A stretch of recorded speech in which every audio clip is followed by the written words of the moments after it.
नीचे का पड़ेगा।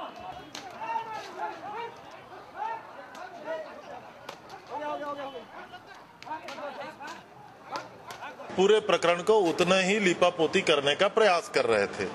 लाठीचार्ज हुआ है, इसको तो स्वीकार करना चाहिए। जिस तरीके से अश्रु गैस के गोले छोड़े गए, जिस तरीके से उनके ऊपर दमन जैसा प्रक्रिया सरकार ने कल किया है, हमने तो स्पष्ट रूप से गृह मंत्री के बयान के बाद मांग किया कि इनके खिलाफ लगाए गए मुकदमे वापस लिए जाने चाहिए। एफआईआर में जो धाराएं लगाई गई हैं वो समाप्त किया जाना चाहिए। जेल से इनकी तत्काल रिहाई होनी चाहिए और जिस तरीके से इनके ऊपर लाठीचार्ज किया गया है उनको इलाज हो, उनकी क्षतिपूर्ति हो। का है कि अनुसूचित जाति वर्ग के लिए जो 16% का आरक्षण था उसको समाप्त करने का कोई औचित्य ही सरकार ने अभी तक प्रतिपादित नहीं किया है।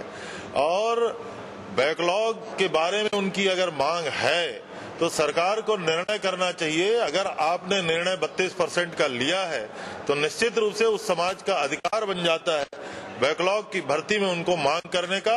और प्रजातंत्र में चर्चा के रास्ते हमेशा खुले रहते हैं और अगर आदिवासी समाज माननीय मुख्यमंत्री जी से मांग करता है तो चर्चा करनी चाहिए और रास्ता उसका निकालना चाहिए।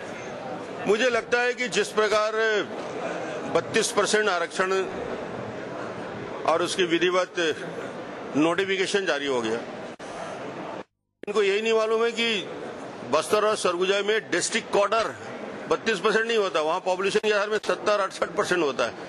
तृतीय चतुर्थ होरे में डिस्ट्रिक्ट क्वार्टर का नोटिफिकेशन हो गया है। ये तो 32% की बात कर रहा है। उससे बेहतर स्थिति में वहां के बच्चे रहेंगे, वो हमने नोटिफाई कर दिया, उसकी प्रक्रिया शुरू हो गई है।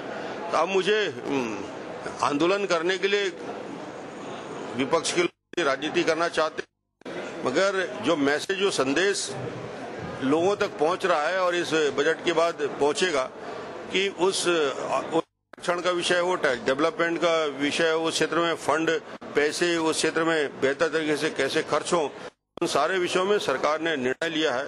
और 32% आरक्षण तब आंदोलन हो रहा है जब उसका नोटिफिकेशन हो चुका है, जब उसकी प्रक्रिया शुरू हो गई। ये इसको 1 साल पहले करते तो समझ में आता।